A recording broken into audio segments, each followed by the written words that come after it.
to the channel. This is Kashif and I have secured 666 marks in the NEET 2022 examination.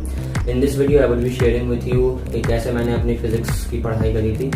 And last year I was in my drop when I started. मेरे 107 marks थे physics में and this year I am getting 175 marks out of 180. Physics अगर हम start करते हैं तो physics के दो parts होते हैं, एक 11th and एक 12th. तो फर्स्ट ऑफ ऑल 11th की बात करेंगे एक वीडियो में, फिर अगले वीडियो में we will talk about 12th. ठीक है.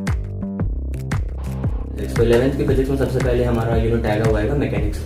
मैकेनिक्स के अंदर आपको एक अप्रोच ट्राई करना होता है. जैसे कि अगर कोई क्वेश्चन है तो उसे सॉल्व करने के कम से कम 2 3 4 तरीके हो सकते हैं. तो उसमें मैं ये करता था कि मैं पहले तो क्लास में जो सर ने पढ़ाया कि मैं उनको घर जाके वापस से पढ़ता था. फिर क्या होता था, जब मैं कोचिंग आने वाला होता था, अगली क्लास शुरू होती थी, तो मैं एक बार उन नोट्स को फिर से देख लेता था कि अच्छा आज पिछले दिन सर ने ये पढ़ाया था एंड आज हमारे यहाँ ये चीज पढ़ाई जाएगी, तो मैं उनको पढ़ लेता था. फिर ऐसे 3 4 क्लासेस के आते थे तो मैं बीच में पेजेस छोड़ देता था, 2 पेजेस या 1 पेज. उसमें मैं ये करता था कि वो जो 3 से 4 पेजेस के अंदर पढ़ाया गया था उन सबको समराइज करके सिर्फ 1 पेज के अंदर मैं उन 4 पेजेस के शॉर्ट नोट्स बना देता था. ऐसे करते करते पूरे अगर चैप्टर में मान लीजिए 40 पेज के नोट्स होते हैं तो ऐसे करके हर 4 पेज के बाद ऐसे 10 शीट्स होंगे जो उन पूरे 40 पेज का क्रक्स होगा जिनके अंदर. तो इससे ये होता था कि जब मैं बाद में रिवाइज करता था मैं उन सिर्फ बीच के जो पेजेस होते थे जो मैंने बुक मार्क कर रखा था, इससे मुझे ये फायदा होता था कि जब मैं बाद में रिवाइज करता था टेस्ट के लिए तो वो चीजें बहुत आसान हो जाती थी मेरे लिए. प्लस अगर कभी मैंने एनसीईआरटी पढ़ी तो मैंने उसी पेज के अंदर जो मैंने काइंड ऑफ शॉर्ट नोट्स के लिए अपने नोट्स के बीच में ही छोड़ रखे थे 2 3 क्लासेस के बाद, मैं उनमें ही चीजें और ऐड कर देता था ताकि बाद में वो मुझे रिवाइज करते समय हर चीज एक जगह मिल जाए. तो ये मैं पढ़ाई के साथ साथ शॉर्ट नोट्स इस तरीके से बना लेता था मैकेनिक्स में. एंड आपको मैकेनिक्स के अंदर ये भी पता होना चाहिए कि इस टॉपिक का कितना वेटेज है एंड कितना किसको इंपॉर्टेंस देना है. जैसे वर्क एनर्जी पावर के सारे सवाल एक तरफ और वर्टिकल सर्किल का सवाल एक तरफ. सेमी रोटेशन के अंदर रोलिंग इंपॉर्टेंट है, सेंटर ऑफ मास इंपॉर्टेंट है. तो वैसे करके आपको चीजें आइडेंटिफाई करनी होती है, वो आपको पीवाईक्यू की बुक से पता चल जाएगा. उसके बाद हम लोग आते हैं ग्रेविटेशन पे. Gravitation is more like formula को उसमें याद करना होता है. उसमें यह होता है ग्रेविटेशन के अंदर हमें कंसेप्ट्स उतने आते हो चाहे ना आते हो, कंसेप्चुअल तो है ही ग्रेविटेशन, ऑब्वियस सी बात है, बट आप 1 मिनट को फॉर्मूला याद करके भी काम चला सकते हो. उसके अंदर जो भी चीजें आपको फॉर्मूला आना चाहिए. डेप्थ का फॉर्मूला हो गया, हाइट के साथ वेरिएशन हो गया, रोटेशन के साथ वेरिएशन हो गया अर्थ के, या फिर अर्थ के शेप की वजह से वेरिएशन हो गया, एक्सेलरेशन ड्यू टू ग्रेविटी में हर चीज. तो वो सारी चीजें आपको पता होनी चाहिए. Properties of matter, solids, fluids, ये सब में सॉलिड्स फ्लूइड्स के अंदर स्पेशली सॉलिड्स के अंदर उसके अंदर जितने भी फॉर्मूलाज है वो सारे याद होने चाहिए आपको. एंड लास्ट में जो उनके तीनों के बीच का रिलेशन होता है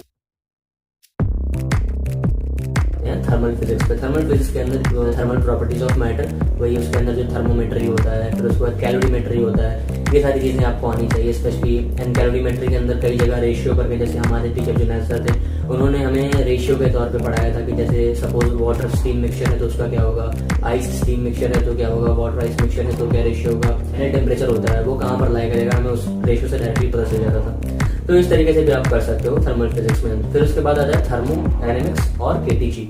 तो केटीजी अगर आपने गैसेस स्टेट सही से पढ़ रखा है केमिस्ट्री वाला तो आपको केटीजी ऑलमोस्ट कवर है. कुछ चीजें सिर्फ आपको फिजिक्स में नहीं मिलती हैं, वरना फिर दोनों सेम ही होते हैं. फिर बचता है आपका थर्मोडायनेमिक्स. थर्मोडायनेमिक्स बहुत इंपॉर्टेंट टॉपिक है. थर्मोडायनेमिक्स के अंदर हमें इस चीज का ध्यान रखना होता है कि जो साइन वाली बात होती है, साइन कन्वेंशन, प्लस हमें याद रखना होता है कितने कौन से प्रोसेसेस होते हैं, किस टाइप के प्रोसेसेस होते हैं, किसमें कैसे कैसे वेरिएशन होता है. थर्मोडायनेमिक्स अगर आपने एक बार समझ लिया है अच्छे से तो फिर वो कुछ भी नहीं है. जब मैं अपने 11th 12th में था तो मुझे बहुत डर लगता था कि थर्मो जो चैप्टर है मेरा छूट भी गया था क्योंकि हमारा कोविड बैच था, तो मैंने क्लासेस भी नहीं करी थी एंड मैं बहुत ज्यादा कैजुअल भी रहता था. उस वक्त पढ़ाई भी उतनी प्रॉपर थी नहीं.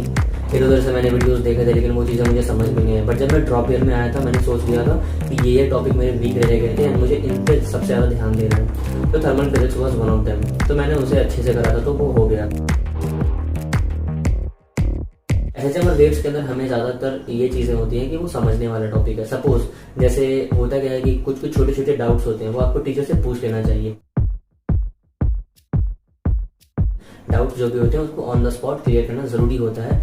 एंड एक इंटरेस्टिंग बात, मेरे 175 इसीलिए है बिकॉज जो एक क्वेश्चन था वो ये था सेमीकंडक्टर्स वाला कि पोटेंशियल ड्रॉप बताइए ए बी सी तीनों में से किस में सेम होगा.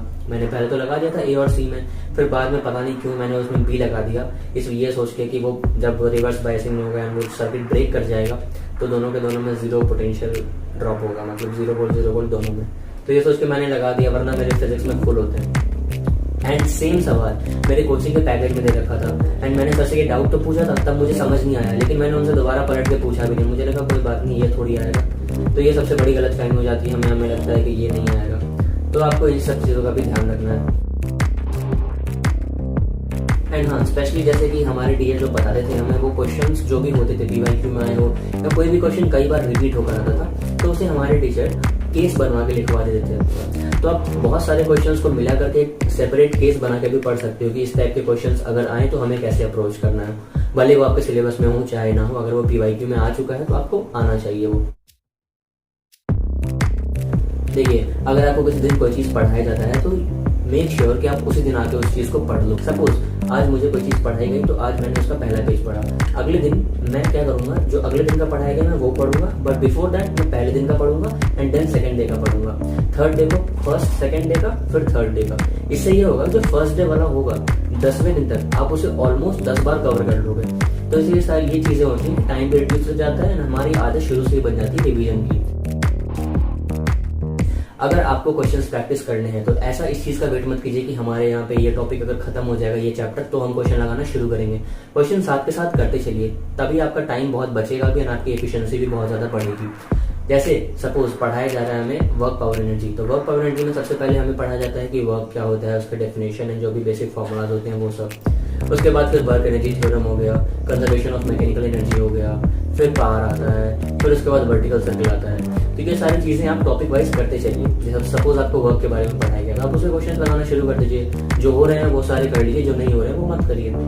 तो इस तरीके से ये होगा, आपका टाइम भी बचेगा एंड 100 में से आप लास्ट तक जाते जाते 60-70 क्वेश्चन ऐसे भी कर लोगे।